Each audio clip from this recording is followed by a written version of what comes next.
हमारी पढ़े लिखे लोगों की सरकार है, हमारी पढ़े लिखे लोगों की पार्टी है। और जब मैं सरकार चला रहा हूं, मैं मीटिंग लेता हूं अफसरों की, मैं ये देखता हूं कि मुख्यमंत्री को पढ़ा लिखा होना कितना जरूरी है। ये अफसर आपको यूं घुमा देते हैं, आप मीटिंग लेते हो वो यूं घुमा देते हैं, आपको पता ही नहीं चलता कोई क्या कह गया, आपसे यूं ही फाइलों के ऊपर साइन करा लेते हैं। अगर आप पढ़े लिखे नहीं हो, आप सरकार नहीं चला सकते, आपको कोई भी बेवकूफ बना के चला जाएगा। 2016 नवंबर में नोटबंदी की गई, पूरे देश में एक दिन रात को 8 नवंबर को रात को 8 बजे प्रधानमंत्री जी ने आके कहा कि आज से 500 के और 1000 के नोट लागू नहीं होंगे। पूरे देश के अंदर अफरा तफरी मच गई, लोगों के घर में खाने को नहीं था, लंबी लंबी लाइनों में लोग खड़े हुए, पता नहीं कितने लोग शहीद हो गए लाइनों में खड़े हुए, कितने लोग बेरोजगार हो गए, कितनी दुकानें बंद हो गई, इंडस्ट्री बंद हो गई। पूरा देश 10 साल पीछे चला गया, पूरा देश 10 साल पीछे चला गया। बाद में मैंने पता किया ये नोटबंदी हुई क्यों थी, तो पता चला प्रधानमंत्री जी के पास कुछ लोग गए, उन्होंने प्रधानमंत्री जी को बेवकूफ बना दिया। बोले प्रधानमंत्री जी अगर आप नोटबंदी कर दोगे तो भ्रष्टाचार दूर हो जाएगा। मैं आपसे पूछना चाहता हूं भ्रष्टाचार दूर हुआ? बोले प्रधानमंत्री जी नोटबंदी कर दोगे आतंकवाद दूर हो जाएगा। मैं आपसे पूछना चाहता हूं आतंकवाद दूर हुआ?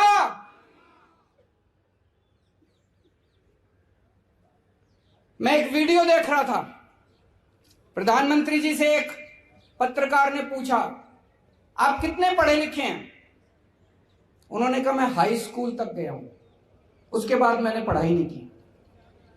एक और उनका भाषण सुन रहा था, उसमें वो खुद ही कह रहे थे मैं कोई खास पढ़ा लिखा नहीं हूं, गांव के स्कूल में गया था, उसके बाद मैंने पढ़ाई नहीं की। मैं समझ गया, अगर देश में आज पढ़े लिखे प्रधानमंत्री होते, भाई साहब कभी भी नोटबंदी नहीं होती, क्योंकि वो समझ जाते कि नोटबंदी से कितना नुकसान हो सकता है। अगर पढ़े लिखे प्रधानमंत्री होते तो देश 10 साल पीछे नहीं चला जाता, देश की अर्थव्यवस्था 10 साल पीछे नहीं जाती। पढ़े लिखे प्रधानमंत्री बहुत जरूरी है। जीएसटी लागू किया गया, जीएसटी तो लागू होना ही था, उसके पहले कांग्रेस की सरकार से ये जीएसटी के टाइम से जीएसटी का मामला चल रहा था। जीएसटी लागू किया गया, लेकिन जिस तरह से लागू किया गया, आज पूरे देश के किसी व्यापारी से पूछ लो, सारे छाती पीट के रो रहे हैं ये क्या जीएसटी कर दिया है कि नहीं है। किसी से जीएसटी नहीं संभल रहा, इतने बड़े बड़े चार्टर्ड अकाउंटेंट रख लिए, उनकी फीस रख ली है, जीएसटी पल्ले ही नहीं पड़ता।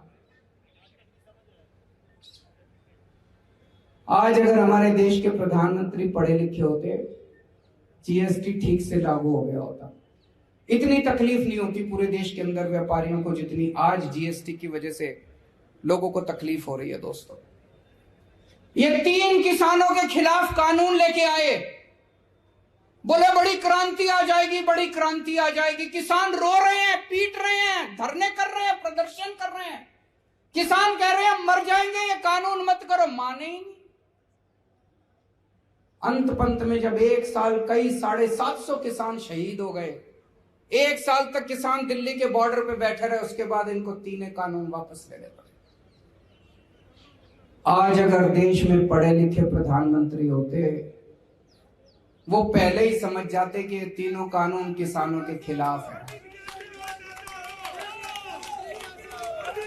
पिछले 3 साल में देश में 60,000 सरकारी स्कूल बंद हो गए, 60,000 सरकारी स्कूल बंद हो गए। हमारे देश की जनसंख्या बढ़ रही है, गरीबी बढ़ रही है, और सरकारी स्कूल बंद हो रहे हैं। ये चल क्या रहा है? सरकारी स्कूल तो और खुलने चाहिए थे, 60,000 क्या 6 लाख सरकारी स्कूल खुलने चाहिए थे। देश में 6.25 लाख गांव है, हर गांव के अंदर एक सरकारी स्कूल होना चाहिए, और ये स्कूल बंद कर रहे हैं। आज अगर एक पढ़ा लिखा प्रधानमंत्री होता, वो शिक्षा की कीमत को समझता, वो समझता कि देश को आगे ले जाने के लिए शिक्षा कितनी जरूरी है। वो 60,000 सरकारी स्कूल बंद नहीं करते, वो 6 लाख नए सरकारी स्कूल खोलते। आजादी के बाद 75 साल हो गए, आज तक देश के सरकारी स्कूलों का इन सारों ने मिलकर भट्ठा बिठा दिया।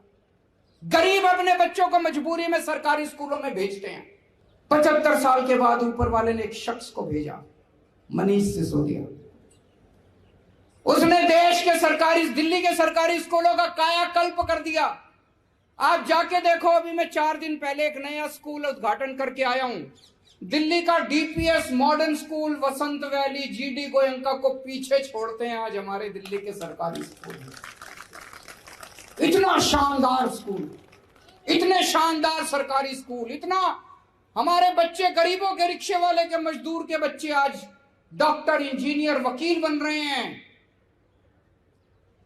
ऐसा शख्स जिसने देश के करोड़ों करोड़ों बच्चों के मन में, उनके मां बाप के मन में एक उम्मीद पैदा की कि हमारे बच्चों को भी अच्छी शिक्षा मिल सकती है। नहीं तो एक रिक्शे वाले का बच्चा सोचता था मेरा बेटा भी रिक्शा चला लेगा, मजदूर का बच्चा सोचता था मेरा बेटा भी अब मजदूर बनेगा बड़ा होके। अब ये सपना देख रहे हैं हमारे बच्चे डॉक्टर बनेंगे, इंजीनियर बनेंगे, अमीर बनेंगे। ऐसे शख्स को प्रधानमंत्री जी ने जेल में डाल दिया। कोई अगर पढ़े लिखे प्रधानमंत्री होते तो मेरे को फोन करते, कहते अरविंद जी पार्टीबाजी छोड़ो, आप ये मनीष सिसोदिया को मेरे को दे दो, मैं इसको देश का शिक्षा मंत्री बनाऊंगा। बोलते कि नहीं बोलते? उन्होंने इनको पकड़ के जेल में डाल दिया। बताओ, मेरे को बड़ी तकलीफ हुई। अब मनीष सिसोदिया के लिए नहीं, मनीष सिसोदिया तो भगत सिंह है, जान ले लो उसकी, फांसी पे चढ़ा दो, खुशी खुशी देश के लिए फांसी पे चढ़ जाएगा। मुझे देश के लिए चिंता हुई कि इतने अच्छे शख्स को इन्होंने उठा के जेल के अंदर डाल दिया।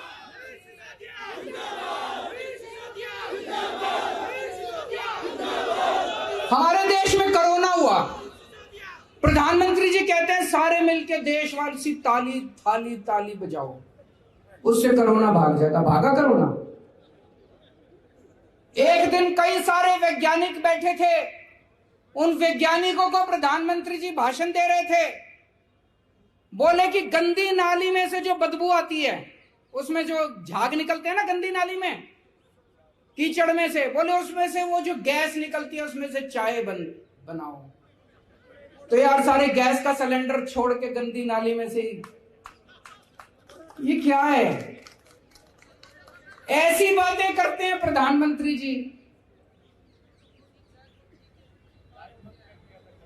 एक दिन बोले